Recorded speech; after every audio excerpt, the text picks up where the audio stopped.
heard it. Yep, it's there. So I guess we have to start this interview over while we're live. Might as well. This is why a lot of people do live to tape, and I know. I know. so it's always a big risk doing it live. So the past Yep. 17 minutes, we've been trying to figure stuff out as we were going. So I'm sorry to all the people watching. So Hey, you'll welcome. get a take two, and you'll get more fluff. So hey, So welcome to Thomas Blackmore Productions podcast. So we're good. This is Joe Hawk from Hawk Studios. We might as well go. I might have to start from the whole beginning. So while we're at it, let's see. All right, the trailer went output. That is so weird. Look, on my side, it said monitor only. So this whole time when we're talking about all this stuff, it all was for nothing. But this is the reality of the film business, of like the broadcasting. that's So right. it's funny that it happened on camera, happened in real, caught in 4K, as they say in the meme culture. So Mm-hmm. I don't know if you can see my full screen. So I see I see the Corvette and Nelson Conrad bent over on the right side. So we're gonna start from the top. So for everyone joining us now, I'd like to apologize for the technical difficulties. We were, I was rearranging assets like up to the last second. So this is the trailer for The White House is My name is Fake. Nelson Conrad. I look for adventures and meaningful memories. My friends and family call me the guy with the stories. Some true and some unlikely true. December 17th, 1992. Today is my fifth time seeing a few code reds. Did you order the code red? Did you order the code red? You're damn fucking Yep. So right. as you guys are watching this is Yes, I ordered the fucking code first red. look at I do it the White again. House is fake. We're gonna have an official trailer soon. This is more like a first look, kind of like promo. Like, hey, look at us, and it really tells the story about Nelson Conrad.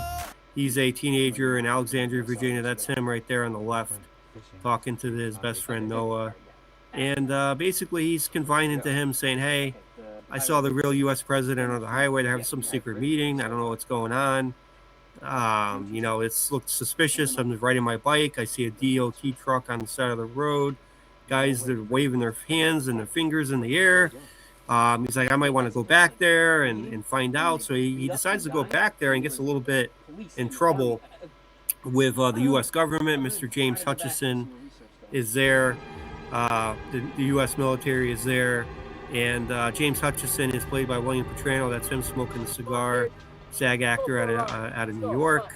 And he's like, hey, kid, let's go for a ride. And they throw him in government ambulance, and they go for a little ride. And what happens, you have to find out in episode, I believe, episode 2.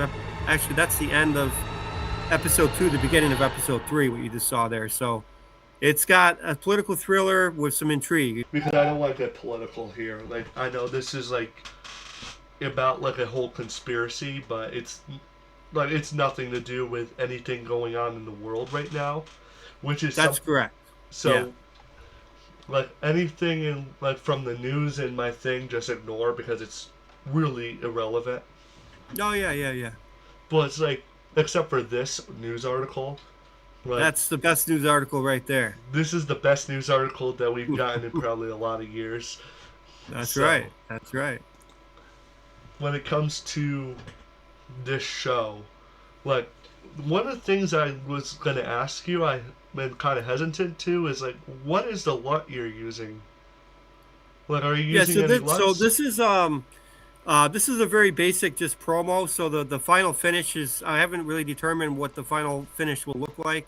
So that's still yet to be determined. This is more of just promo, basic coloring, basic LUT. There's nothing fancy, but as far as the final match in, I got to figure out whatever that's going to look, whether it's going to be cool, whether it's going to be warm. I'm not sure yet. I just got to see how everything gets fit together. So Yeah, so that's really cool. Like, I do see, like, the night stuff, like, is really awesome. Like, Yeah, Like that was a fun that you really took advantage of the lighting that you could get out of that.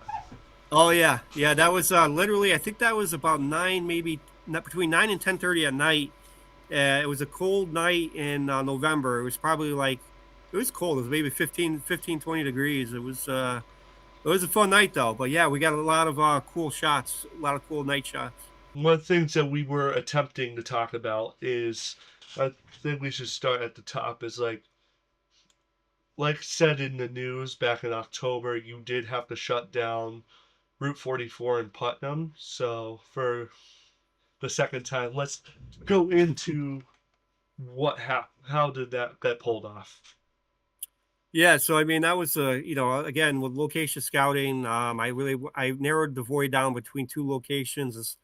The second one didn't really work out as far as logistics and what they wanted as far as price. The first option, well, it was kind of like a multi thing. I need to block off a road because this takes place in '92, and I can't have modern cars drive by.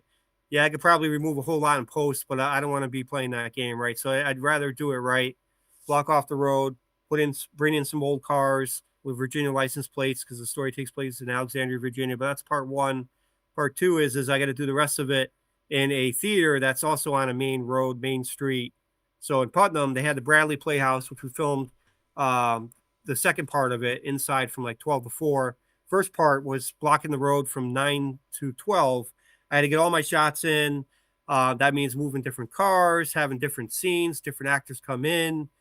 We had a football scene where Nelson Conrad, right? He's like an adventure type. He documents everything in his journal. He hates jocks. So these jocks, they really ross him and like really like poke fun at him. So there's one scene where one of the football jocks, like the all-star quarterback, goes, "Hey Nelson, I bet you can't do this." He takes his football and he launches it over the power lines, and his buddy catches it in the truck. And then Nelson's like, "What the hell?" And he turns his back, and the dude just nails him right in the back. He's like, "Oh, like so." He hates these jocks. They're always bullying him. He wants to find Bigfoot. He wants to find the biggest adventure. Now, boy, did he find it on what he saw under the tunnels. But that's why we basically chose Putnam. Was it had the Bradley literally on the same area of the road that we needed to block off, and then we had to film inside the Bradley later. It just made the most sense to do it. Route 44 was a state-owned road, so we needed to get state of Connecticut DOT approval in conjunction with local approval. So that was one more step that we needed to do. Took a little bit longer. They needed certain insurance that we had to provide and kind of beef up our insurance policy. But we gave them everything we wanted. Once all that red tape was behind us, then we were able to shoot, and that was it. And I also know that I'm gonna jump because you did say that this is like expensive to do. So I'd like to jump into the fact that you are running a crowdfunding campaign for the next part of production, which is in New Mexico. That's And right. we can see the photos of the cast and crew. That's correct. Yep, that's live right now. 17 more days, and New Mexico is challenging because, well, number one, I got to bring 6 people over there, and flying them over there ain't cheap. It's a lot of money. Over $3,000 just in airline tickets, right? And then of course we have other expenses. Lodging, the venue, right? Food, a rental to obviously drive people around. So it gets a little bit expensive, but it was a needed scene because we're going to be filming at Atlas F. It's a decommissioned real nuclear intercontinental missile base by the Air Force from the 60s and 70s. One of the silos at the missile silo base that's decommissioned. We're going to be filming in one of the, they have a utility tunnel and, a secret entrance, because that's all part of what the White House is Fake is about, is secret tunnels and the accessibility. And there's a lot of big scenes that when they capture Nelson Conrad, they interrogate him. And there's a big scene about that. And we also went under the manhole underground in Ansonia, Connecticut, where we filmed under the streets of Ansonia for another tunnel system that we did. And this is a kind of another tunnel system we're doing in New Mexico. So the authenticity, I think, needs to be there. And I think this is going to help with that, is the New Mexico side of it. And we're looking at basically at one point a nuclear weapon was in this. Yeah, So you we're talking guys are. about 186 feet deep, where the missile resides, and then the bay doors from the ground level they open up like this, and then the missile just kind of comes up and goes. But yeah, it was in there. It was an Atlas F missile from the 60s and 70s. This base was in a U.S. Air Force installation. Now it's privately owned, and we're going in there to do the White House's fake. So how difficult was it? Like, since it's now privately owned, I assume it's going to be a lot less difficult than if it was still in the U.S. military's hands. But Yes, how yes, definitely difficult? would be. You Mm-hmm. would probably had to do it all CGI or something like that if that was the case. But how difficult was it to get into a silo? Yeah, I mean, it's just really about doing your research, looking around, seeing what's available, and making the contact, making the introduction.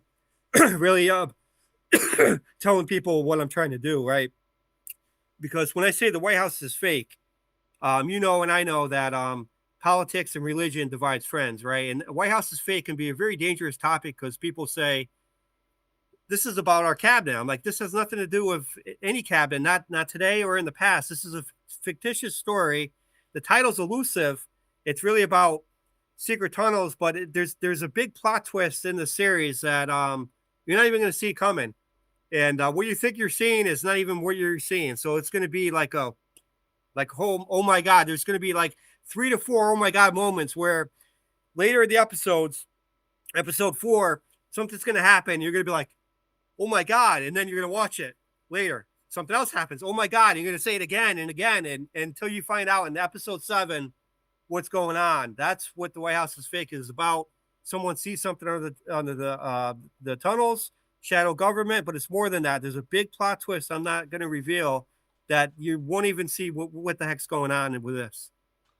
Yeah, yeah. So when it comes to, I'm losing my train of thought. It's late, but when it comes to such a show, it's like I don't want to get political here, but it's like it is difficult to navigate like such a title. Like Mm-hmm. even like I basically changed my post to remove the title because Yeah. my parents are like, "What are you doing?" Well, you know what? Here's the good and the bad with it, right? So I'm not going to get into Donald Trump and all that, but if I say the White House is fake, all the people that hate Donald Trump, they're going to watch this, and all the people that maybe they're like, I don't know what this is, I'm going to watch it anyway. And when they find out it has nothing to do with Trump or anybody, they're going to be like, oh, okay. And guess who won? I won because all these people are watching it. So the marketing is just way up here. It's going to be genius level. And I think the title is going to pull a lot more people into what the series is. And they want to know what it is. And when they watch it, they're going to be like, oh, man, either they're going to be disappointed or they're going to be like, oh, that's kind of cool. Who knows? But it's marketing 101 right there. And it's 4D chess as well. So, Mm-hmm. and Yep. it's like, it is like, I remember like you sent me a ton of media today. I'm going to try to show as much of it as possible. But one of the things that on another podcast you said, like, we're already kind of talking about this, is like, this is about the Interstate Highway Project and the secret That's right. tunnels. And Yep. it's been like they've been building this for 35 years. That kind of Yep. justifies their story. The Yep. fact, like, and the fun thing is it's still being worked on to this day in a way. You're right. Yeah, So in a engineering, way, like infrastructure. someone there could look at this series and be like, why didn't we do this? Yeah, you're right. And the funny thing is, I wrote this story. This is a novel I wrote in 2017. I'm adopting it now into a screenplay. So I wrote this like 2017 was like a long time ago. That was like, what is it, 2017?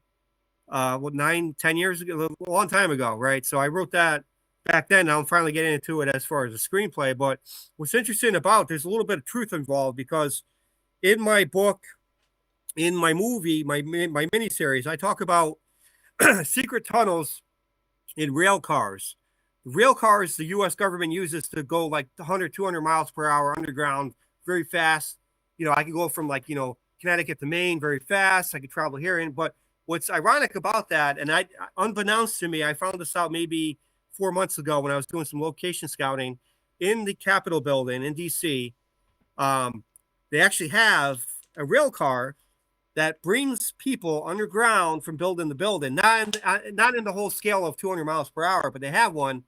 So being me, I email them, hey, can I film here? They're like, no, I'm sorry, independent can't, even Hollywood can't. They've turned down Hollywood people that try to get in there, but that's the truth to that. Is yeah, there is rail cars out there. There are underground tunnels, and And that's they're probably they're more for they're like not a shy about it.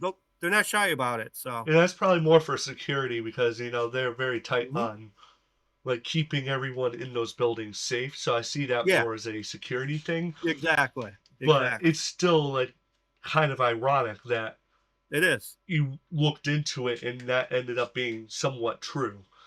Yeah, And yeah. when it comes to like crowdfunding, like I see that you've been successful with getting this, so congratulations. Mm-hmm. You've raised over 169% of what you were initially wanting to raise. One of the questions, like I've attempted crowdfunding before, and there's probably millions of people who've attempted it and gotten absolutely nowhere. Oh So yeah, like, it happens. It happens, to me in the past. Is you got to keep at it. You got to change your marketing game up. Think of ways to entice people. so It's got to like, be a mutual benefit. Like find some perks that really appeal to people that aren't movie people that want to be part of it, and that seems to help. and like the other thing is like, how do you get the funds? Like, because shutting down a major state highway is gonna Mm-hmm. be a pretty hefty bill. Yeah, Crowdfunding yeah. alone probably cannot cover that type of bill. So, what do you do when you're dealing with that level of a bill where you're doing major changes to public transportation just to shoot like a few minutes of Yeah, footage? well, what you're seeing here is this is only one of this is my latest crowdfunding. I had like two or three prior ones. I think we raised like 4,500 prior to this one, right? So we're getting money in. This is my third one for solely for New Mexico, but prior ones I think we raised over three on 3,000 on one, and then another one like 1,500. So right now we're at 45 plus this one we're at 45, 55, 65, about 7 grand so far. And like, do you have to do other sources of funding as well to cover the bills for this production? Well, yeah, there is a lot of people have chosen to do offline contributions. So I've had a lot of producers, executive producers, just mail me a check, and that's not obviously shown here because it's offline contribution. But if they want to help that way, and I've seen many people that have done that, and then of course they're covered in IMDb under executive producer or whatever one they want to join. So. And are you kind of selling your soul when you do that, or are you just No, doing not it really, for? because a lot of the people that are involved are prior people that have been involved. There are some new people that are new to me, new to the team, but we've have a good steady, maybe about 80-90% of prior people, prior engaged people, prior producers that have come back and say, hey, I want to be part again, and I want to be part again and again and again. So that's how you get your team. I call it a team of believers is what it really comes down to. And like, while we're at it, we might as well go into distribution because you're doing basically everything. Like your team is doing Hmm. this without a middleman, without a studio. Like, Yep. you can correct me if I'm wrong, but these days, like everything is beginning to go towards a anti-Hollywood, like not politically, not, but just like filmmakers are turning their backs on Hollywood because the internet has provided them with these tools to do it themselves. So, from the perspective of someone who's one of those people, how difficult is it to get people to watch it? Yeah, I mean, I don't know. I really don't think it's that difficult. It's really about getting the material in front of people in order for them to know about it, right? So marketing, socially, doing your red carpet premieres, getting people excited about it. When it is released on whatever platform, make sure people know about it everywhere, right? My own website, you can see there, thehawkstudios.com. We have links to Amazon Prime. It goes right there for some of my other. Yeah, there's my other film, Article 92, that was released full feature on Amazon Prime. But for this one, the White House is fake. It cannot be on SVOD. For those that don't know what SVOD is, that's subscription video on demand. So Amazon Prime cannot go there.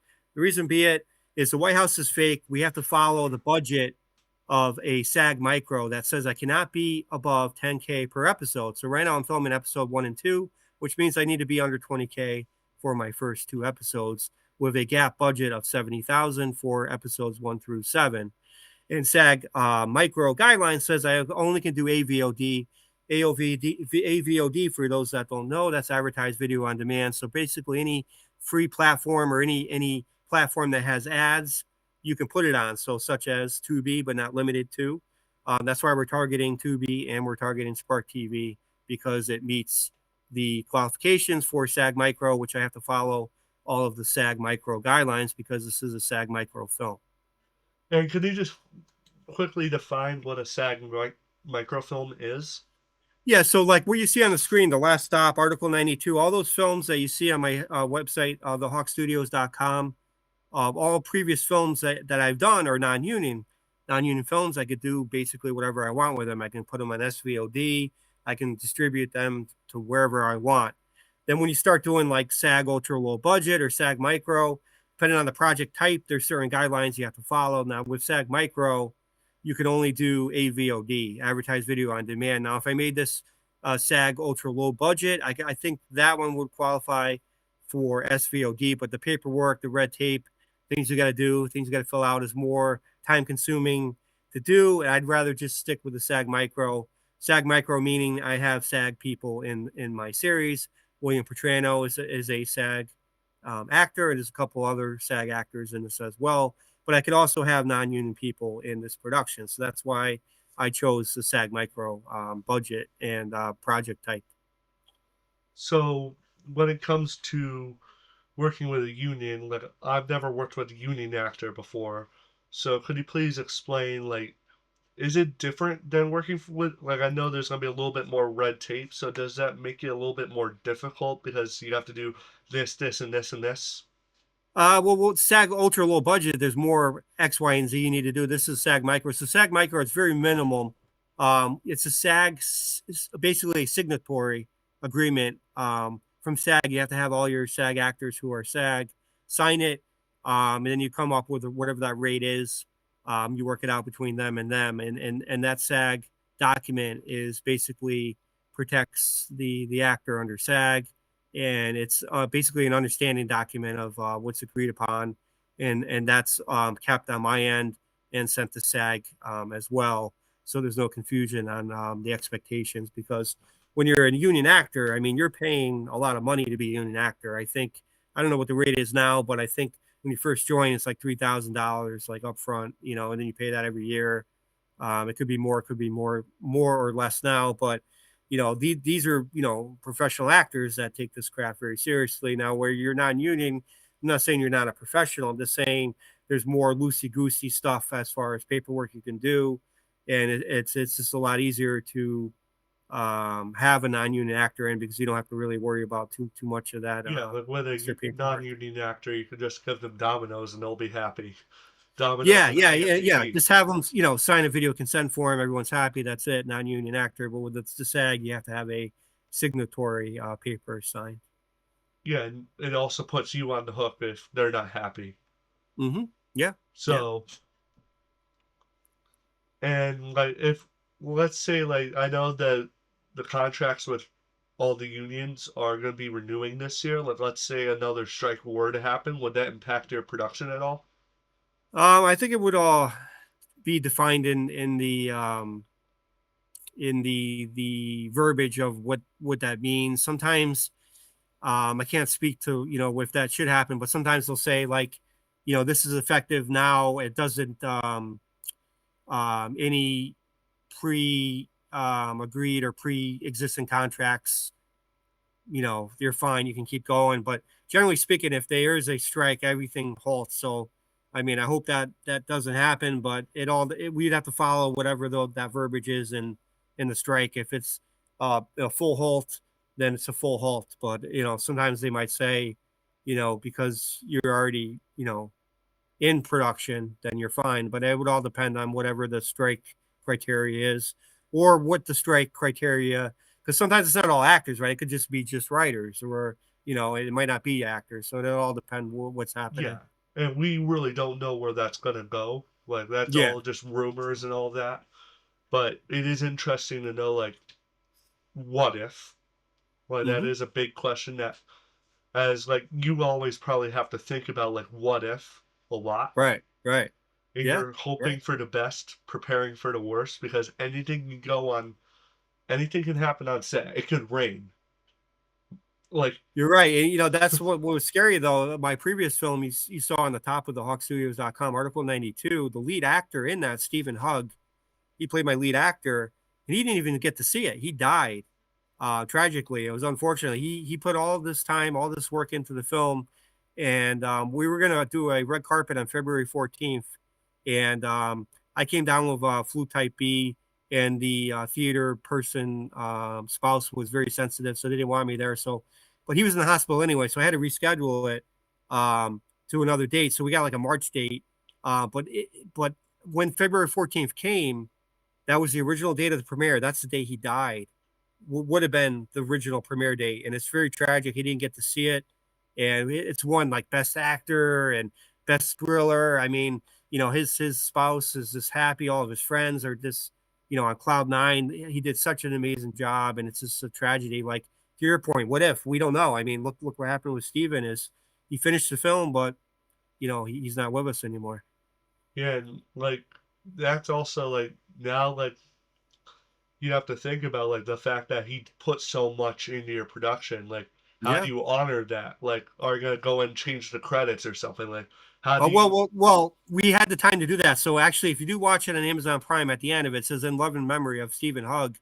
And every single premiere that we did a tribute song. He was a musician too. He at the end of the credits, he has a song called uh was it Radioactive Blues? I think it's retro, something like that. He was singing it, so we put his song in the end of the on the end credits. But he was a musician, so I had my friend Rod Norwood, who was in Article 92. We gave him a tribute song at every premiere. He played it live, honoring him. So we did that for him, and then of course the credits are "In Love and Memory of Stephen Hugg." It's out there on the end credits. That's beautiful. Yeah, yeah. Yeah, but it's unfortunate that that happened. But the fact that you guys got together and found a way to honor Hmm. his legacy, that's beautiful. That's Yeah. heartwarming. Oh yeah. And I should get to watch that sometime. Like, is it free on Prime, or oh, you have to rent No, one out? so here's what Prime did. Now I have a couple titles that are grandfathered in, but if you put something on Prime now, you can no longer offer it free to Prime members. It's only buy or rent now. That's not my thing. That's Amazon Prime thing. And another thing too is if you don't have an Amazon Slate account right now, let's say you wanted to start an Amazon Slate account, you can't do it anymore. They won't let you. There's no more new accounts for unsolicited submissions. I could put anything I want on there Amazon because I have a grandfathered account in. The only way you can go to Amazon Prime Direct now is if you use filmhub.com. That would be the only way, or you have a grandfathered account like I do. I could just put whatever I want on there. But yeah, Amazon Prime has changed a lot. Before, there was no documentaries, no short films. They eliminated so much. They changed the rules. It seems like every time you sneeze, they change something. That's what's happening. Yeah, like I remember, like when I was in high school a few years ago, like I did a capstone project, and it was really like one of the areas was about like the anti-competitive actions that happen in the industry, but I also looked into distribution, and back then, like, you could just set up a Prime Video Direct account and you're good to go. Yeah. And like I remember a couple months ago, you and I were talking on Messenger about that, and then I was like, I have an account with Prime Video Direct. They actually banned me because I was inactive, so I no Oh longer yeah, yeah. have an account. Yeah, they send emails about like something like if you don't remain active or update something or put content on, they're going to delete people or something. I think I remember seeing that. Yeah, so they deleted me from it because I was Ah, just yeah. playing. I was playing around with it just because you never know if you're going to need it, Yeah. and Yeah. then it Yep. like it sucks for like independent filmmakers that don't have access to it. Yeah, yeah, Like you're right. Amazon Prime is such an amazing tool. It's like cutting off that access will hurt so many people Yeah, I because know. like the biggest thing is like you want to have the release date planned. Like as far as I know with Film Hub, you can't really, correct me if I'm wrong, you can't really plan out a release date in advance on that platform. Yeah, I believe you're right because it takes some, there's a lot of, I think it takes some more time to review stuff and their quality checks. I think is a little longer than like Amazon Prime directly. Yeah, so like you can't really just say like, "Hey, I want this by March 22nd, 2027," Hmm. which kind of messes up your marketing because you're Yeah, trying to yeah, get a premiere going, you're trying to set up all this stuff just to say like, "Hey, it's coming out then." Like with that, I'd assume you'd have to wait till you know when it's coming out, or you can set that date exactly. once you're green lit. And while we're on it, I'd like to move to the fact that you're releasing the Spark and Tubi, if I'm Hmm. correct. Yep, that's right. So is Spark like open submission type of system, or Yeah, I mean, if you just um on the web browser, I believe it's let me see what website. You can watch it on your phone. You can watch it on it's free basically on your phone, your TV. If you just type in I'll chat it to you and you can see it if you well, want to bring it up. That's I fine. got it on the video feed. You got it on the video feed. There it Yes. is. Yep. Yep. Yeah. So basically, Article 92 is on there too as well. Um, you can search for it on there. It'll come up. We were top one for like I think 6 weeks straight when it first came out. So this Yeah, you just watch it right there. Yeah, yeah, that's it. we might So be we're gonna reacting have to this. yeah. So the White House is fake. It's gonna be on here, episode 1 and 2 before Tubi, and then once it goes on here, then it'll be on Tubi. And we will take a look at this in a little bit. We're not the entire thing because it's 2 hours. I don't think you and I don't want to be Yeah, it's here. a long movie. I don't think you and I want to be here till midnight, or anyone on our audience. Like I'm willing to go as long as this goes. My parents probably won't be happy if it goes till midnight, but it's like I hate when I lose my train of thought. I'm like right in the middle of it. But let's talk about monetization. Like, you don't need to start giving me your W-2s and all that, or your Mm. W-9s, but like, what's it like to get like? I think you said something about Spark doesn't pay out. No, it's just more of a like It's it exposure. doesn't. I'm gonna be on there as a Spark TV first. Meaning that it's gonna go on Spark TV first. I'm gonna be the first series or movie that's gonna be earmarked as Spark TV first branding. And basically we're just giving it to back to the people to watch it for free. Being that SAG Micro, I can't charge for it anyway, so it's going to be on here first as a Spark TV first, and then it'll be on Tubi. Tubi's free anyway, right? So I mean that's what we're going to be doing, and this is more of a stepping stone to show, hey, there's more stuff coming. Get ready, guys. But I really want this to be take off and people love it, and once they see it, they're going to be hopefully throwing money and throwing stuff at me. So that's what this is all about.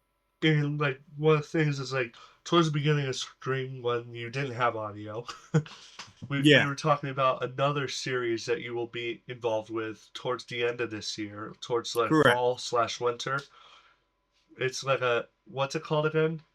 Yeah, it's called the Lynnfield Lights. Lynnfield Lights. So Yeah. with that project, let's talk about that for a moment. Then we'll come back to like what is it? What's the premise of Lynnfield Lights? Yeah, so basically it's about eighth graders. Now originally basically it was written by Stephen Pony. He's in Florida, Trick Media. He's writing episodes 1, 2, and 4. I'm co-writing episode 3 with him. But basically it's about these eighth graders. Now the story originally was going to be in Lynnfield, Georgia, but he's from Florida. I'm from Connecticut. I said, hey, can we do this on the East Coast? So why don't we call it Lynnfield, Maine? I told him. He's like, yeah, all right. So now it's Lynnfield, Maine, is where the story takes place. And basically, these kids, they notice something. Basically, something happens to somebody back in the 70s, like 79. Somebody gets abducted, and then he's returned sometime later, found on the football field, and then more things start to happen. One of the fathers of the kid gets taken, abducted, starts to see stuff, sees these wrinkled suits, wrinkled men, and it's the talk of the town. So there's these elements, and there's about secret keystones, and so it's got kind of like the X-Files, Stranger Things, Close Encounters of the Third Kind meets Fire in the Sky, DB Sweeney movie. So it's really sci-fi driven, but it's going to be, I think, really appealing to people. Yeah, especially that we just got off the end of Stranger Things. Yeah, I think there's some people who, were coming up with ideas for a ninth episode. So I yeah. They think, called it Conformity Gate, and they were really upset that it didn't happen. So and Saturday Night Live did take advantage of that pretty well. I know. So, but I think people coming off of that will definitely want to take a look into this. There Hmm. will definitely be like that. But once again, that's like a 4D chess move with marketing. That Yeah, people like beginning of this year, they're gonna think like just looking at the posters and all that you posted online.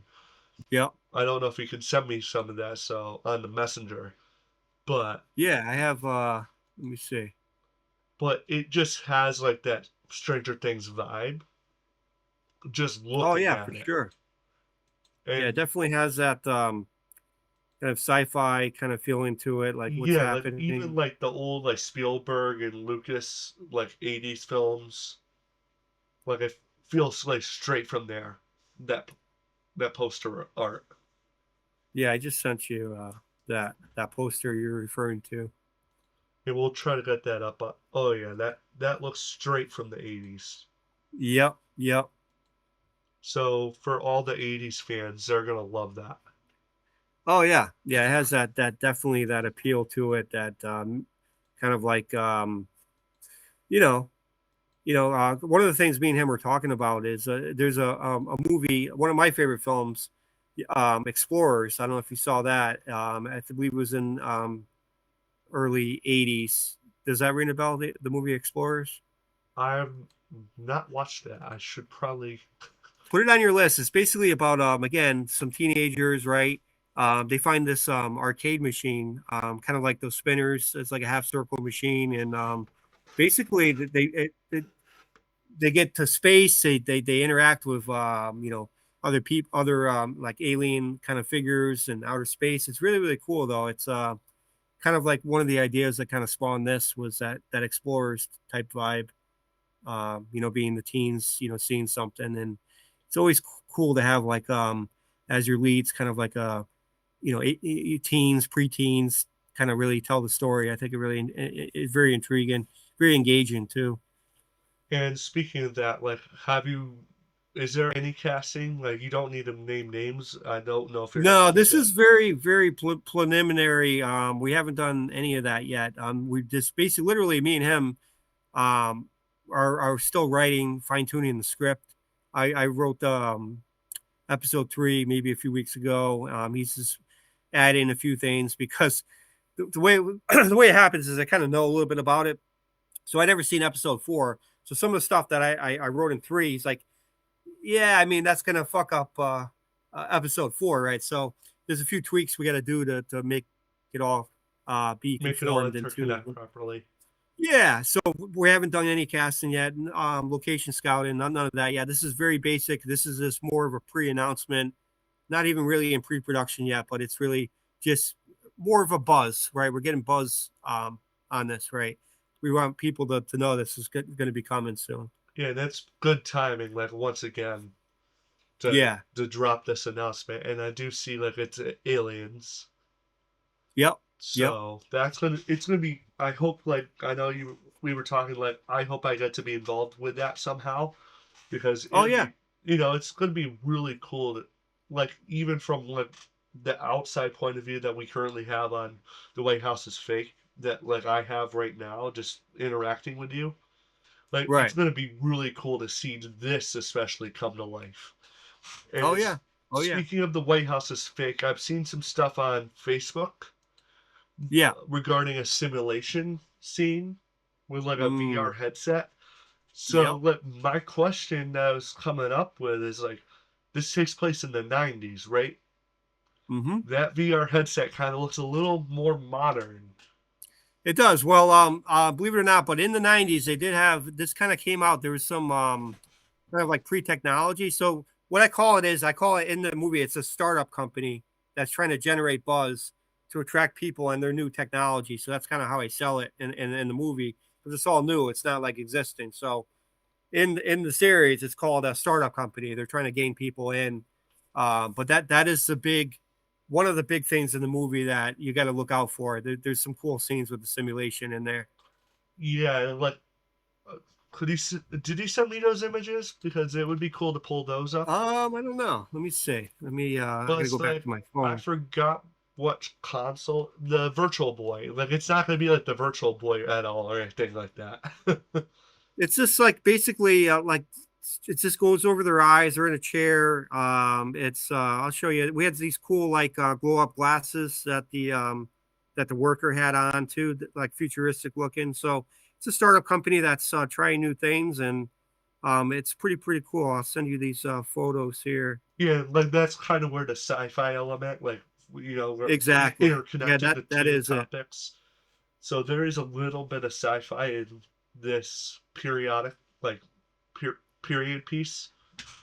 There is that this whole simulation scene is the sci-fi element of it, and that's where I think people are really going to like Well, that part of it. And I think it's a really cool sequence that Nelson, because Nelson, remember Nelson Conrad, he documents everything in his journal. He's trying to find the next adventure, and that really leads him to he sees a poster in the movie theater that says your next adventure awaits.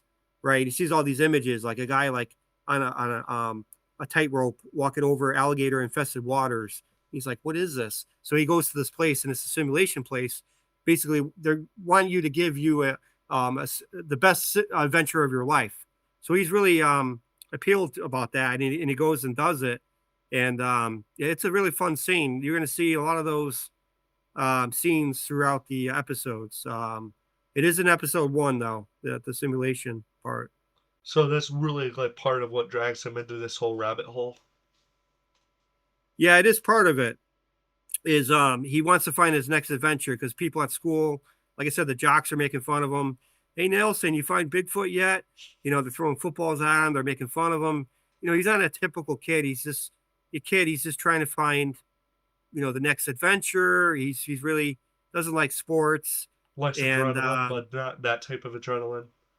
yeah, and that's what he wanted to do. So he goes to this place, and let's just say his first meeting with it is a disappointment. Doesn't work too well for him. The machine's not working. He gets all mad. He leaves. But there's more to it. You'll see it in the series. Oh, here we go. I got the photos right here. And for some reason, when he's saying Nelson, I don't know if this is intentional, but I keep hearing like in my head like Nelson Mandela, like the Mandela effect. No, So, nothing like that. No, so just it's just like kind of ironic. We're talking about all this like conspiracy stuff and all that. It's like I was gonna say like, does that kind of tie in at all?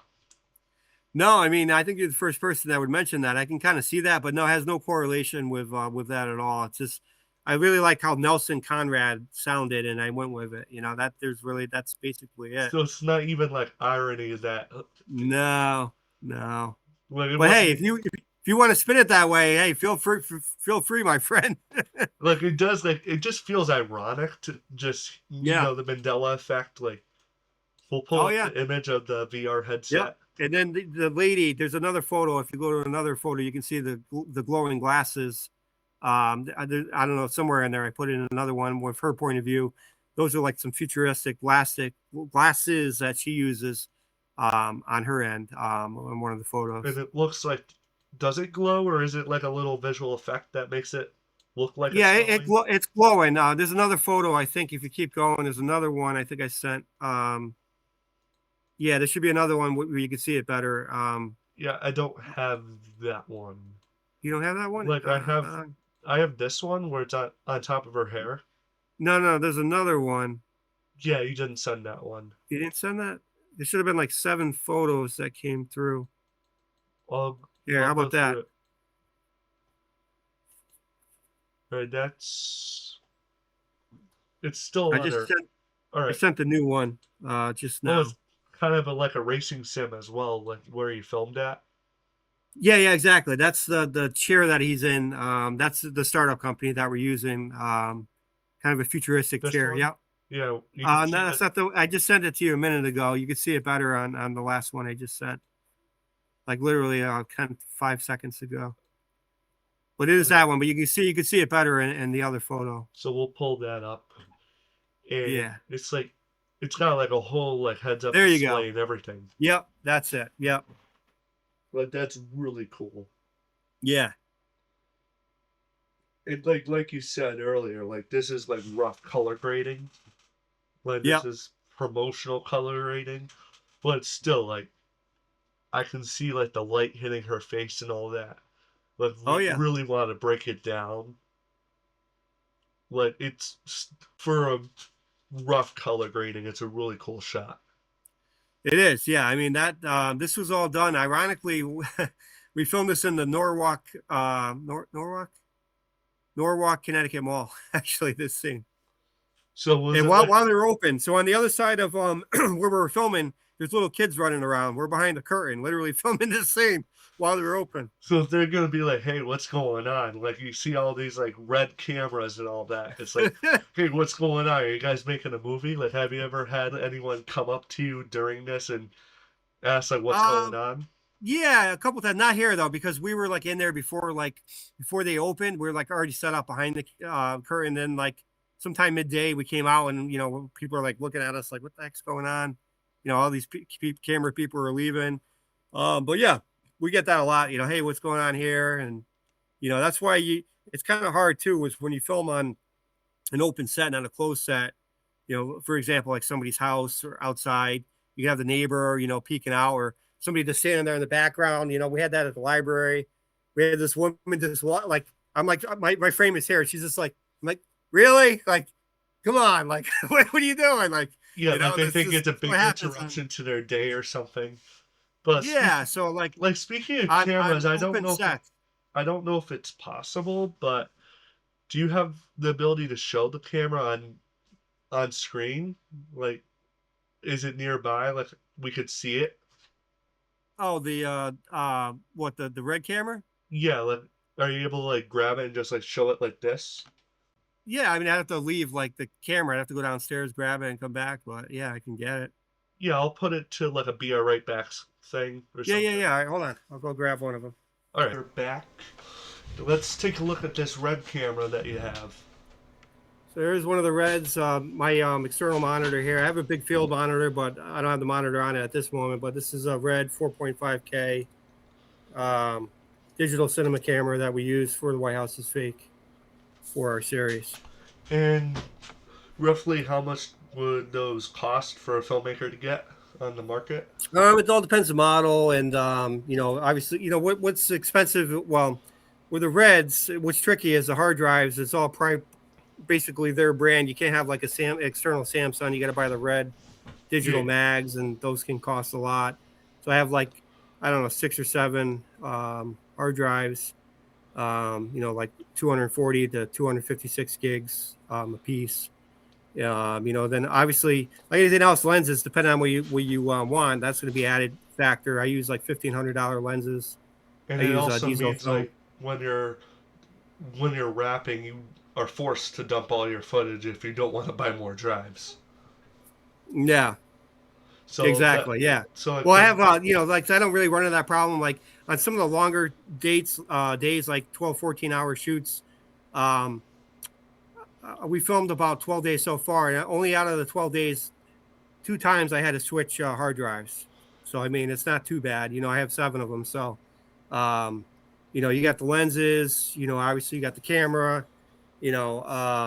Microphone that I use is 2000 for Newman mic, boom mic that I use, and of course the camera and everything. You could cost a pretty penny. You're like looking at I don't know, 6, 7 thousand just for one setup. You Yeah, know. just for do you have a dual camera for this production, or is it a single? Well, I have two of these. I have another one downstairs. I have two reds that I use for this one.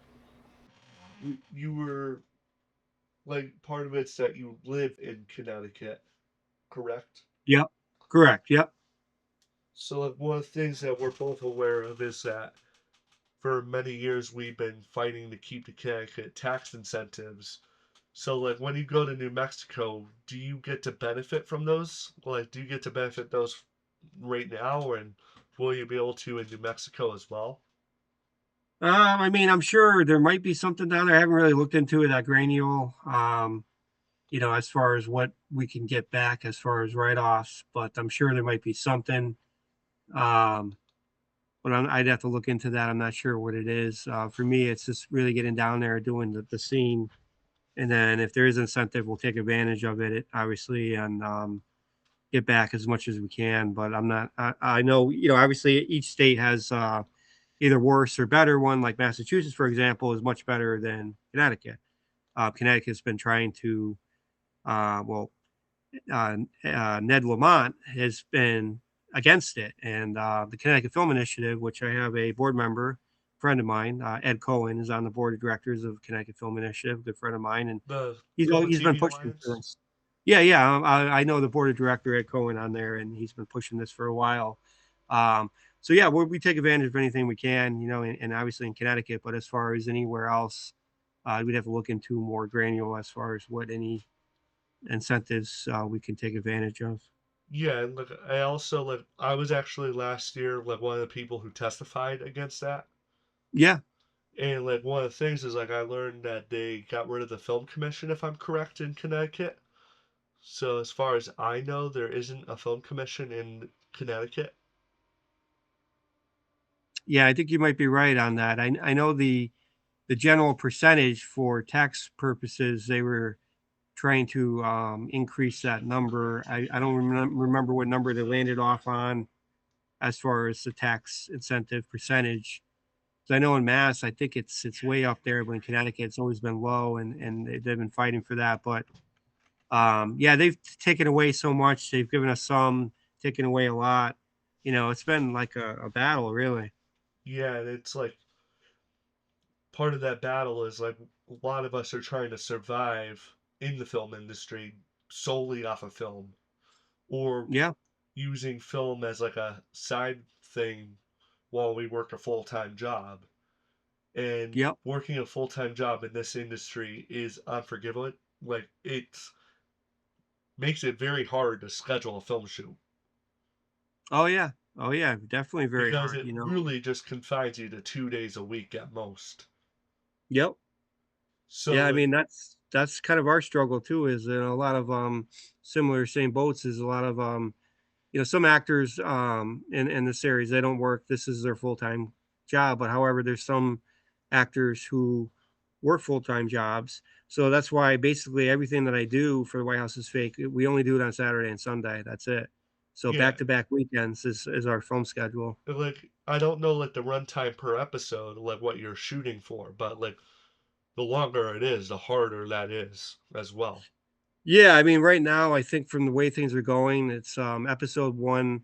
They're generally going to be between 35 and 45 minutes. I think episode one's probably going to be like 40, and then the rest of them are going to be around that 35, 40 minute range. So they're going to be about a little over a half hour, like 40 minutes, Yeah, so because like they're, that is obviously without any commercial. I mean, that'll be the runtime is with credits in the opening credits, about 35, 45 minutes, depending on the episode. yeah, so like that is a lot for 2 days a week. Yeah, I think we're in when we go to New Mexico, that's day 13. And after day 13, we have to do one more shoot for day 14. And out of those 14 days of filming, we would have accomplished everything we needed to do to release episode one and two. So 14 days of filming, and we got Two episode one and episodes. two. Yeah, that's And pretty good. like that's impressive, and also to consider the fact that you guys have started in fall last year, Yeah, yeah, yeah. and so like not even 8 months, not even not, I don't even know if it's like 5 months. Yeah, I mean, like October we filmed only twice, and then November it was like basically every weekend for the entire month. In December, we didn't film anything in December, and then January we only filmed twice. So Yeah, so November that's was our big insane. month. Yeah, our November was a huge month of every weekend in November we were filming. No filming in December. January we filmed twice, and that makes up our 14, our well, 12 days is what we filmed. Mexico's 13, and we need one more to make the 14, and then we're done. And like when it comes to like, so that's 2 episodes. So like, 2 episodes. I'm gonna ask like a tougher question, like because like there's a YouTuber who's like very like he's a Star Wars YouTuber, Star Wars Theory. I don't know if you've heard of him, but he's making like a fan series, and Is that Chris Good Goodrue? Goodrue? I don't know his name, but That's probably, I think it might be him. he's like a Canadian that's making a fan series about Darth Vader. He's in Connecticut or Canada? Canada. Oh yeah, no, I don't know who that But is it's then. like he was supposed to do like a 5 episode thing. Episode 1 came out like 5 years ago. We're still waiting on episode 2. Oh boy. They had to Oh change from boy. live action to animated just to even Wow. turn it out. So my thing is like when it comes to like releasing a show where you're spending 5 months on like 2 episodes, a traditional release, is that something like where you release it like every week, or are you going to be staggering it to, let have longer gaps but allow people to see it as it comes out? Yeah, so like basically what we're doing is sometime in March or April, we're gonna have a red carpet premiere, and then by April we'll release an episode 1 and 2 on Spark TV and Tubi, and then we're gonna immediately film 3 and 4, and then sometime a few months later we're gonna release 3 and 4, and then we're gonna keep releasing, filming, releasing, filming, releasing, filming until it's done.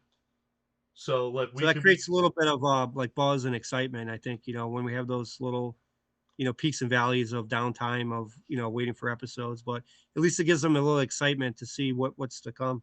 yeah, and then like for the final premiere, I don't know if you're thinking of this, you could play them all back to back for the final premiere. Yeah, exactly. And every episode ends in a cliff. You ever watch like a TV show and it ends in that cliffhanger moment where you're like you want to know what the hell happens? Like Stranger Things does it a lot, but so every episode of mine ends in that similar way. Like you want more, you don't know what's going to happen. So I end every single one in that cliffhanger moment. Yeah, so that's absolutely insane. Like, Yeah. and like scheduling wise, like that's a very smart move because like if you're doing a traditional release, you'd be looking at like a 2027 release date for all of it if you're lucky. Yeah, yeah, and I kind of do some forward thinking because generally speaking, I'm filming mostly episode 1 and 2 now, but there's a few exceptions because I do it by location. So like the school scenes, the simulator scenes, the house scenes, some of that there's some overlapping. So I've already I filmed certain scenes of episode 7 and episode 3 and 4 already because they're at the same location. I really don't want to go back because I'm already there. So I already have footage for episode 3, footage for episode 4, some episode 5, and some episode 7 right now already Yeah, and done. also And like considering that you're gonna be traveling thousands of miles across the country soon yeah, to exactly. So that's why, like, when I go to certain locations, like the simulator scene, I filmed all the simulator scenes in the entire series already. That I don't have to go back there. And same thing with the school scenes. Episode 7 has a school scene. I already filmed that when I was down there in November, so I don't need to do that one when we get to yeah. episode 7. So that's like one of the things in the filmmaking process is even if you're going to be releasing one thing, you want to cover your bases all the way, like for Oh yeah, budget, for scheduling, for everything, because you can probably only afford this trip once. So that's also going to be stressful with reshoots. yeah, exactly. And you got to be careful too, because when you have these peaks and valleys of gaps in a few months, is continuity and hair length. You know all this hair length and the way that people look. If they have facial hair, whatever. You got to be mindful of that when you're looking to do like, if I film a scene, 4 months ago, and then I got to film a scene where in the series it's supposed to be the next day, and this guy looks like a caveman, it ain't going to work so well. You got to be careful of that. So do you have like hair and makeup on call? I mean, we kind of do our own. The only thing we do is for like special effects. If we have blood work, we'll have a blood person do blood work. But general hair makeup, we kind of do our. We have people that help with that. But certain small scenes, we just be mindful of photos and we match it, that type of thing. Yeah, because like if your lead actor just grows like a massive beard, like Yeah, I know. you're gonna probably have to you're gonna probably just have to grab a razor and just shave it off. Exactly, exactly. So like that's like it's wild that like something that's gonna be going like episode 7 might not even be there till next year. Who knows? So like Yeah, I when mean, we're hoping we would cover everything sometime between now and end of year, and then at least filming wise, and then probably have the majority of episodes out this year. There might be maybe 6 and 7 might come out early 2027, but filming wise, we should have all our bases covered. yeah, that's gonna be really exciting to just see how that all comes to action. And I'm gonna just turn the light off so I'm saving electricity. But when it comes to all of that, it's just really fascinating to see how that production works and how all the cogs are moving for such a big production. Oh And yeah, yeah. what's like if you were to give me a number for budget, like throw a number out there, like ballpark, what would you think it would be by the end of it? Well, we got to follow SAG Micro, which specifically says we have to follow a certain budget. It's 10K per episode, so 70K we can't go beyond that. Episode 1 and 2 we can't go beyond 20K. So we're sticking to that budget that's allowed. That per SAG is, they say with SAG Micro you can't exceed 10K per each episode. That's their rules, so that's what we follow. So like yeah, we kind of covered that earlier. So like at most this is a $70,000 budget. Yep, that's what it has to be. And like for the amount that you spent so far, it does look pretty good.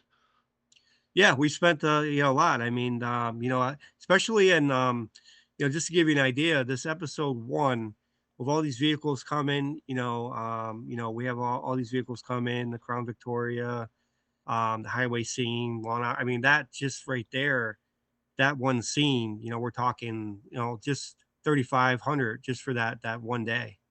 That was one of the biggest scenes for the episode is the highway scene. And then I know like you're not going to go into spoilers, but it's like are you having them drive up and down to make it look like it's an active road, or like what are these vehicles being used for? Well, that was just under the highway where the kid saw something under there. So that's where the limo was there, the cop car, the Hummer was there, the police car. So all these vehicles kind of are coming. They're all rentals, right? So and then the DOT truck. So I mean, just think about it. This massive undertaking where we have 4 or 5 vehicles. We have to park, you know, 20, 30 cars, and get all this done in a certain time frame because certain vehicles have to leave at a certain time. Certain actors have to leave at a certain time. So it's a very time oriented, but very stressful, but very time oriented shoot. And, we were literally there from, I believe that one was 10 a.m. to 10 p.m. That was one of our longest. Now, typically for me, I don't like doing more than 6 to 8 hours, but that was the longest one. And it had to be that way just because of all the vehicles and everything we needed to do. It had to be that one day. And there was like no second chance, like if something went wrong. Yeah. Well, something did go wrong. Something always goes wrong, So yeah, we had an issue where we had a generator there for the night scenes. I didn't want to go on lithium batteries. That's a long day to be running, swapping batteries. That you're talking, battery juice, can't charge stuff. So I had the generator there. But what happened was is something happened with the generator. Something happened where I used all my light batteries. So literally on one scene at the very very end, we had no lights and it was pitch black. So the only thing I did to improvise, and it looked really good on camera, and you wouldn't be able to tell either, is I said, hey, Ray, go get your car. So from a distance, we used the car headlight shining on our actors, and we had to do it because it was literally the last scene. It was like 9:45 at night. We had one more scene, and that's what we did for that scene. So, Was so that the ambulance in the trailer? Like no. That was professional lights on that one. It was a different scene where the kid got caught riding the bike on that one. But with the car lights, I made it look good. We made it look good. yeah, like I've done that before. Before I even had lights. Yeah, And yeah. I like mean, you have to use what you have sometimes if something happens. and like the scary thing, especially with those older cars, is those batteries are not really the best. I know, I So know, it's like I know. you probably were hoping that you didn't have to jump it during the take. Yeah, I know all those other scenes. The ambulance scene, I use my $1,000 lights. I use Lux Blue lights, 10,000 Kelvin lights, bright as hell. Yeah, but like when you had to use the car, like I said, like those car Yeah, batteries aren't really especially in older vehicles, they don't really like when you have the headlights on without the engine. yeah, no, exactly. Well, that, like the ambulance scene, that was like I think it was a 60 or 57. We had actually literally had to shut off some of the lights at the later part of the scene because it wasn't happy with all that wattage going through the. It was cold too. It was like 15 degrees too. Yeah, and like this is November, like we're talking about, or Yeah, this was November. It was cold out. We're talking about winter time. yeah, so there's a lot of factors playing against you. Oh yeah. And like that's gotta be a lot of stress. So like how do you manage that? You just gotta have the prize at the end of the tunnel. You gotta think about you gotta do what you gotta do. Just make it work, make it happen, and be there as long as you need. Don't shortchange. Don't rush. You gotta be there till 1 in the morning. You're gonna be there till 1 in the morning. Yeah, like if and especially like what on Route 44, that's probably like the most stressful thing. Like I'm thinking, like you only got like a 2 hour window to do that. So like, Yeah, that was pretty stressful. We had a limited time, but we got everything we needed and like, done. On time. we're in a place like on standby waiting for you guys to say it's a wrap. Yeah, basically when we're done, we were like, I think we had it till like 12:30. It was 12, but they put it on at 12:30 in case we went over. But I think it was like I think it was done at like 11:45, like way earlier than 12. And I was like, hey guys, just opening it up at 12. We're done. We're gonna go inside now and do the Bradley Playhouse shots inside now, and they were fine with it. Yeah, like one of the things we were talking about, like this was when we didn't have audio, and I don't think there's a lot of lip readers on our streams, so might as well cover it. You said that in that theater, like the movie that they're watching, you guys shot for them to Yeah. watch. That's right. We filmed that at the old county courthouse. There was a courtroom scene in Tallinn, Connecticut. So I had my actors. I had a guy in a general uniform, a JAG uniform, and we did a reenactment of A Few Good Men, but I called it A Few Code Reds. Changed a few words, and they actors were literally watching another scene that I filmed on the big screen while I was recording it. So how cool is that? So that was fun. And the only other challenge that we had is when we closed down the roads. I was waiting for these cars to go in. This was like maybe 5 minutes before the police closed the roads. This guy in a Range Rover comes in. It's like a 2005. He tries to park where I have the cones for these cars. I'm like, who the hell is this guy? So I walk over. I said, hey, you can't park here. He's like, well, I own the building behind you. I'm like, yeah, well, you don't own the road. I have a permit here. You got to move. Police are going to be blocking the road. Move over there, or I'll have the cop tell you to move. And he kind of give me an attitude, like he thinks he owns the road. He doesn't own the road. He might own the building. So I made him move, and he wasn't too happy. But you can't let people bother you. You're there. You're there for a reason, and you can't have modern cars in the way. Yeah, so that's just dealing with the general public, even if it's an owner of the Yeah, building you're about to go into. exactly. And Yeah. like going back to like I said earlier, like that's genius method acting to have them watch that. And Oh like, one of yeah. the things I forgot to mention is also you're getting that lighting off of it as well. Yeah. Yeah. Like the thing they're watching is actually like hitting their faces. So you're Oh getting yeah. like two things at once. You're getting like the authentic reaction to something they've never seen. Like they seen it in Yeah. the script, but they probably saw it in the script, but not they weren't. Yeah, exactly. Because like what the premise is Nelson Conrad. It's his favorite movie in the '90s called A Few Cold Reds. He's seen it like 6 times, so this is like his seventh time viewing it. That's like the plot of the plot of the thing where he's gonna go see it again, and that's when the football people kind of mess with him. That's where he leads into the sign, an adventure awaits. It leads him to the simulator. So all of that happens in like the first 5 minutes of the series. Is all of that. Seeing the film, um, his parents are not too happy with him because Nelson Conrad's dad, Gordon Conrad, he gets the mail and he opens it up and he goes, "I'm gonna kill him. I'm gonna kill him." Like I forgot the number I picked, 2,900, some big number. No, $697 at a Russian surplus store. That's what Nelson Conrad ordered. So his dad gets the credit card bill and he's not happy about it. So you can see this all leads up to the kid where he's very invested in buying stuff. His dad authorized him to spend $62. Right? So there's another scene later at the kitchen table where his dad messes with him because basically he's like a math genius, right? So he goes up to him. They're eating a box of Wheaties I have from 1992 with Michael Jordan's face on it, and he's eating it with Nelson. And he goes, "Nelson, hey, I got your report card today."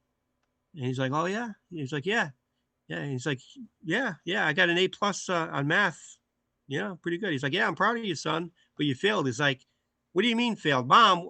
What is Dad going on about? F is the worst, A+ is the best, so I'm the best." He's like, "No, son, you failed at home to apply basic math." He's like, "Dad, what are you talking about?"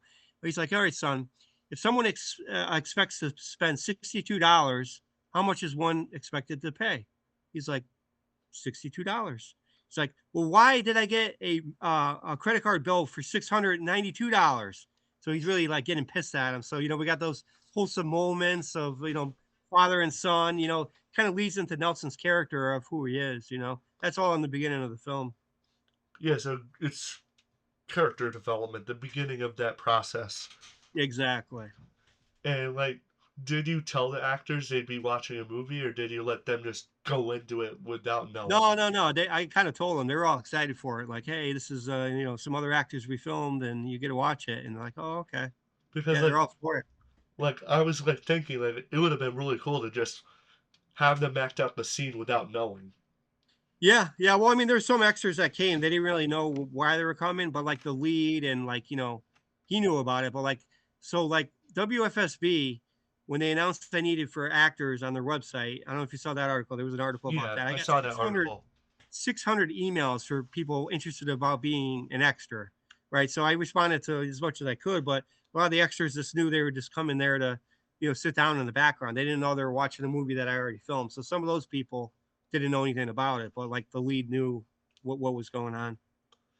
Yeah, so that's really awesome that you get to Yeah. surprise people on set. Yep. Yeah, we got popcorn. They're watching this movie. They're all into it. We got the angle of of what they're watching, and then we got like some reactions the other way when they're sitting down eating their popcorn. Stuff like that. How long was this thing that you shot for it? Like, I don't think it'd be that long. No, I mean we were there. I think at least 4 hours, 3 or 4 hours, because we just needed. I kind of like filmed. I over filmed what I know the important stuff I needed, but I just over filmed this case I needed extra when I edited. I didn't edit that part yet. I edited a lot of this season 1 and 2.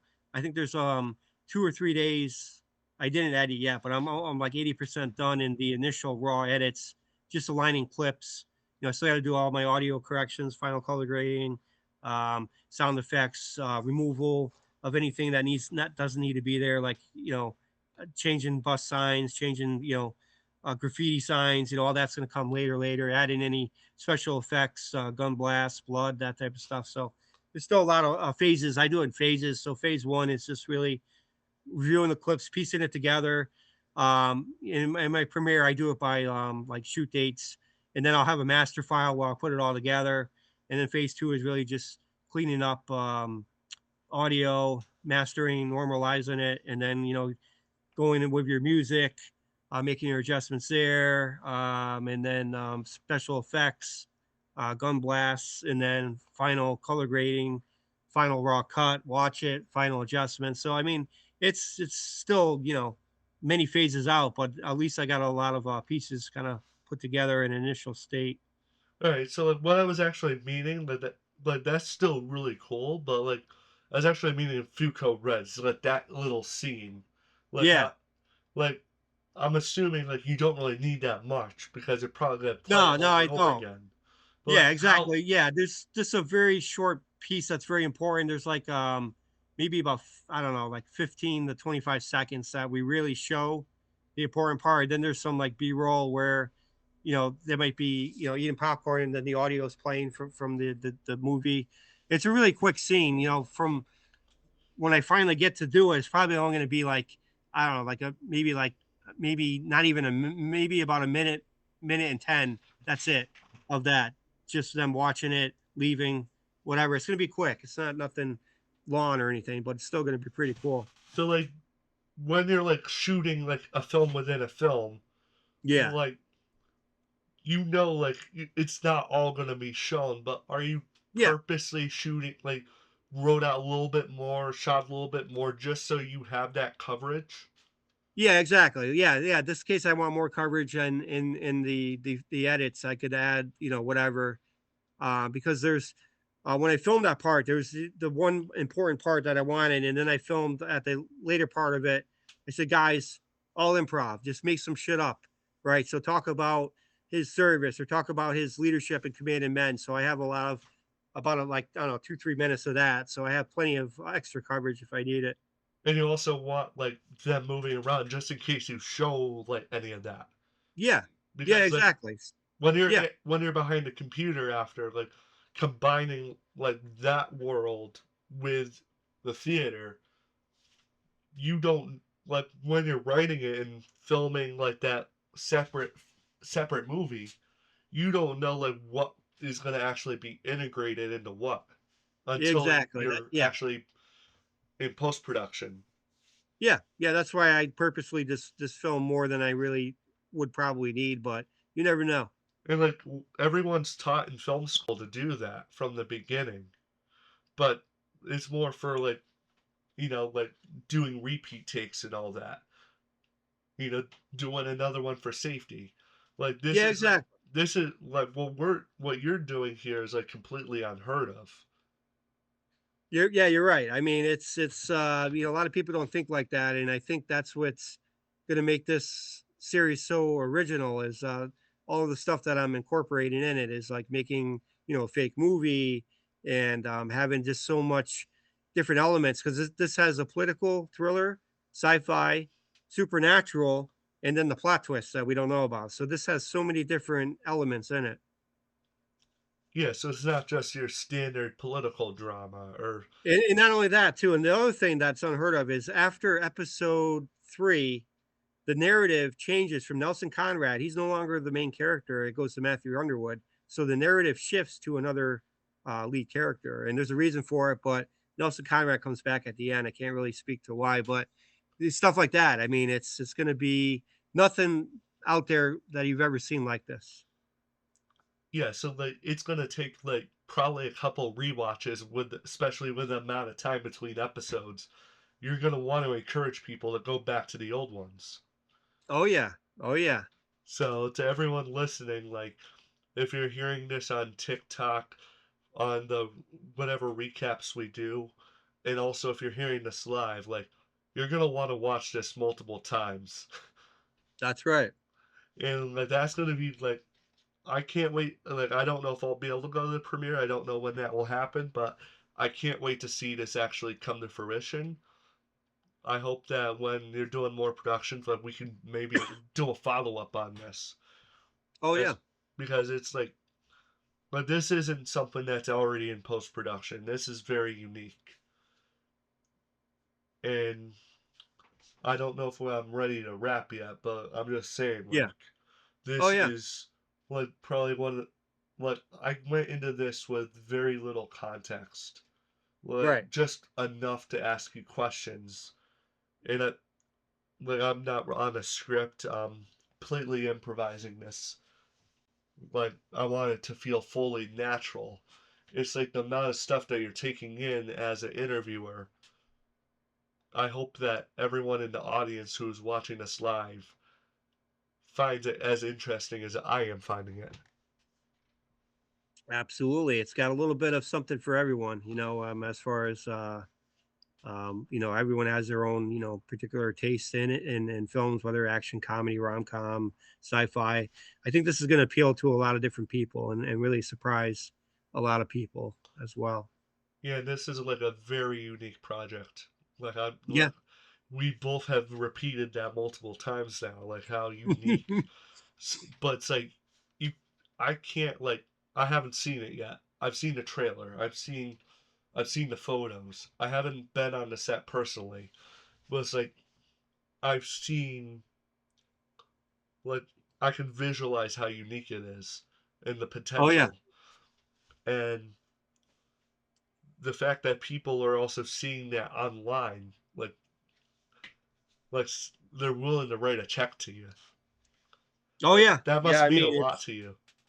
it does. I mean, it's really, for me, I think more personally as I mentioned before, is in 2017.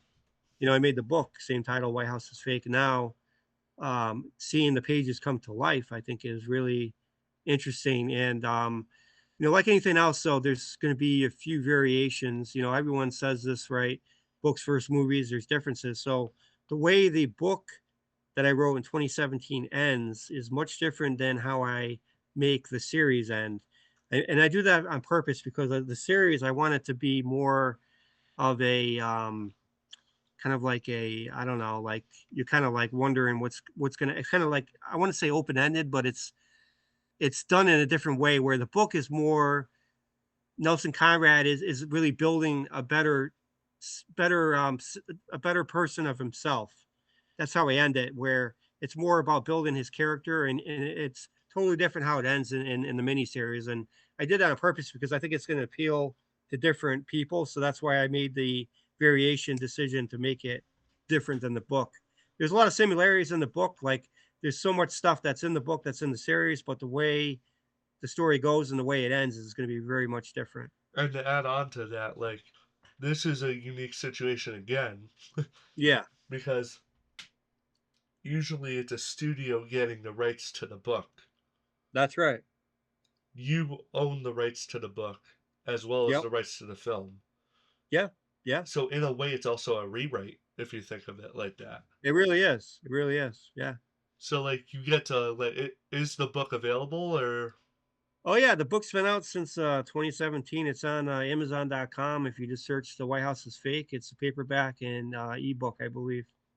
so like the fact is like going back to it like in a way of it being a rewrite, like you can go back to it and be like, hey, I didn't like this part, but I have the liberty to change that now.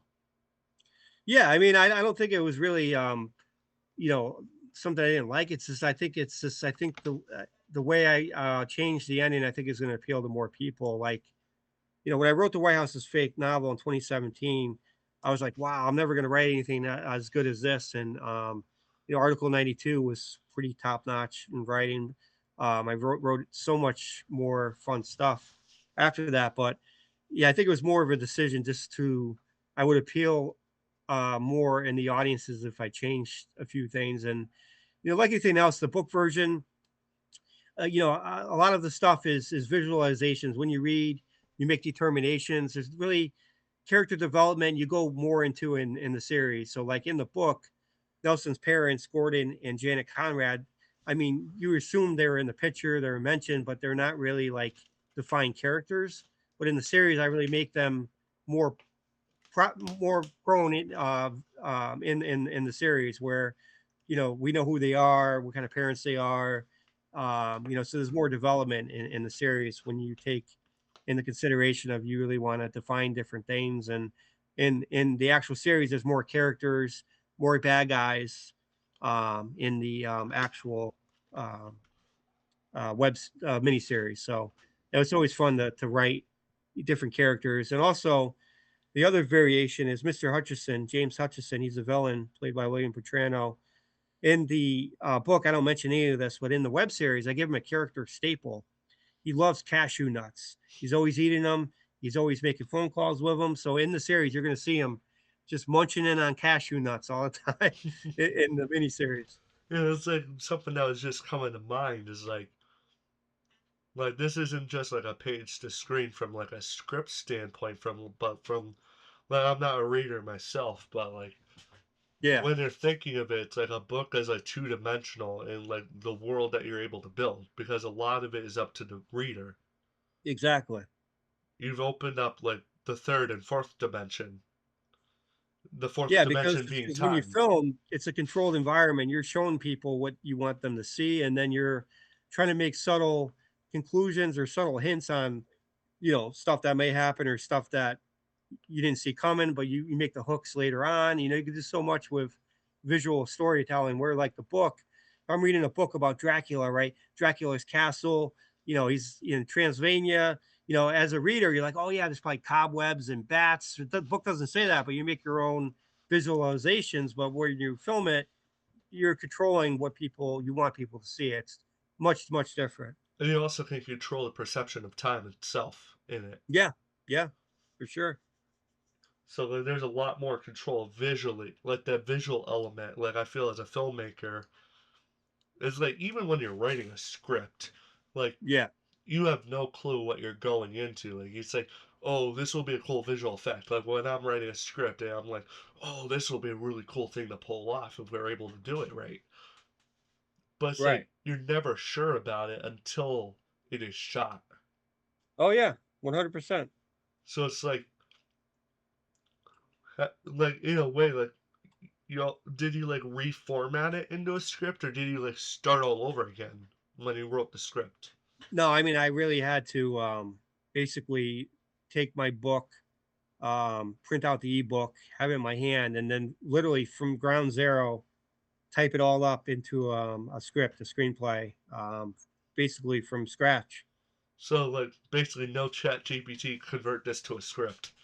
No, no, I don't. The only one time I used ChatGPT was for ha-has. I took my White House's fake script in there. I uploaded it. I said, "Was this written by a human or AI?" It goes, "This was definitely written by a human because there's a lot of factors," and it gave me this whole thing. I'm like, "Yeah, you damn right it is," because AI doesn't know how to tell stories. That's why. Yeah. So it's just impressive that it's like there's so much stuff. Like for you, I bet it's gonna be a full circle moment. Like it's like almost it's gonna be like 10 years by the time it's like the final episode's out probably. So like for you, Yeah. this is probably a big full circle moment. Like you probably never thought you'd be doing a TV show out of it. No. Well, I mean, I always wanted to. It always crossed my mind, like, to do it. Well, here's the ironic thing is sometime in 2017, when I wrote the novel, I wanted to do like a book trailer, like visually show some stuff for The White House is Fake. So, like the highway location, I filmed under the highway in 2017 for a book trailer. That's the same location that I purposely went back to do the real movie because I knew what it was, I knew where it was, and I knew how cool it was. And I actually went back there some 9, 10 years later and filmed it again, right under the same spot. And how many pages is this book out of curiosity? I believe it's a short book. It's like 130 pages. It's a quick read. So it's like it's basically like a feature length. It just in a book itself. Yeah, pretty much. But again, like I said, the ending, I didn't want to go where Nelson Conrad is building a better self of himself, finding all this stuff out. I ended it much differently, but I think people are going to like the way I ended it in the miniseries. Yeah, so like this is once again this is a really exciting moment. Like it feels like a really exciting moment for you to be like on the Oh yeah. threshold of episode 3. Like we're Yeah, I mean, getting close episode to that. 3 is really good because this is where we change characters, is where the narrative shifts from Nelson Conrad to Matthew Underwood. So Matthew Underwood comes into the picture for like a lot of it, and it's going to be interesting to see the shift and see the reactions of the people. With the way episode 2 ends, people aren't going to be happy. Let's just say what happens, something happens, but it'll be much worth it if you keep watching. And like the thing about filmmaking, like in this time with the internet, like do you think it will be a challenge because the fact that people's attention spans, thanks to TikTok, are a lot shorter? No, I don't think so. I think I think there is obviously, teens, preteens are really gravitating to it towards that. But if people really want excitement, they're gonna stick to the streaming TV, the SVOD, AVOD. People are gonna gravitate and watch the full thing. I mean, um, we joked about beta, VHS, and look at the Blu-ray versus HD DVD, all the changes that have happened over the years, and where people were like, "Oh, Blockbuster's going away. There's not going to be no tape. It's going to be on the computer." Now it's streaming. Even cable is going away. People are just buying streaming services. It seems like every 5, 10 years something else is happening. Things are changing. And People are even then, it's evolving. still like the same thing. It's just the process has not changed. Yeah, yeah, So it's crazy that no matter like what has changed in the world, like technology wise, that the process itself hasn't changed. Like from like yeah, the technology, but like 130 years ago, we were still making films the same way we are making them now. It's just we have a yeah, lot more technology to make them. yeah. Exactly. So like this will be very exciting once again. I'm excited to see how this turns out. Episode 1 will be premiering in March, correct? Yeah, sometime between March and April, it'll be both of them coming out in March and April. So once again, thank you for coming on the show for episode 1, Oh yeah, of and course. that's all I have for you. So thank you for joining us, and thanks to everyone who watched. And Absolutely. It was a great time, and get ready. White House is fake. It's coming, guys. also Lynnfield Lights. Yep. Before That's before we close, we don't want to forget Lynnfield Lights, that's correct. and that's going to be exciting as well. So, is there anything else that you have to reveal before I hit end stream?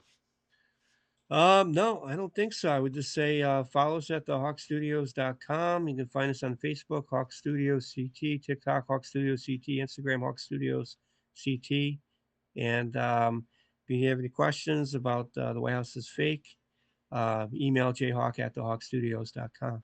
All right, so that is a wrap.